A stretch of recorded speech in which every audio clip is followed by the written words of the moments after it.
আসসালামু আলাইকুম ফ্রেন্ডস, এডুজেট শিক্ষায় আপনাদেরকে স্বাগতম। আপনারা সবাই কেমন আছেন? আশা করি সবাই ভালো আছেন। বরাবরের মতো আপনাদের সাথে আছি আমি সাইফুল ইসলাম। চলে এসেছি নতুন একটি ভিডিও নিয়ে। আজকে আমরা জানবো আপনি পদ্মা থেকে ভাঙা জংশন যেতে কোন কোন ট্রেন রয়েছে, সেই ট্রেনগুলা ছাড়ার নতুন সময়সূচি, বন্ধের দিন এবং গিয়ে পৌঁছতে কতক্ষণ সময় লাগবে বিস্তারিত। আমি যদি আপনাদেরকে ট্রেনের সময়সূচিগুলা বলে দেই, আপনি পদ্মা থেকে ভাঙা জংশন যেতে প্রথমেই যে ট্রেনটি রয়েছে সেটি হচ্ছে নকশিকাথা।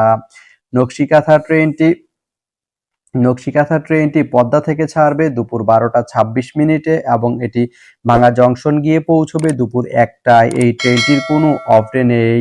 এরপরে রয়েছে মধুমতি। মধুমতি ট্রেনটি পদ্মা থেকে ছাড়বে দুপুর 3টা 58 মিনিটে এবং এটি ভাঙা জংশন গিয়ে পৌঁছবে বিকাল 4টা 28 মিনিটে। শনিবারের দিন এই ট্রেনটি বন্ধ থাকে।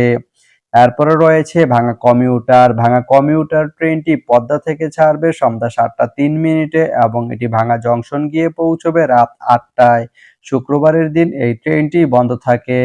আপনি পদ্মা থেকে ভাঙা জংশন যেতে এই তিনটি ট্রেনের যে কোনো একটি ট্রেন ব্যবহার করতে পারেন। তো ভিডিওটি কেমন লাগলো অবশ্যই কমেন্ট করে জানাবেন। আর ভিডিওটি যদি ভালো লেগে থাকে বা আপনার কোনো উপকারে এসে থাকে তাহলে ভিডিওতে একটা লাইক করে দিবেন, কারণ আপনার একটা লাইক আমাকে অনেক ইন্সপায়ার করে নতুন নতুন আরো ভিডিও বানাতে।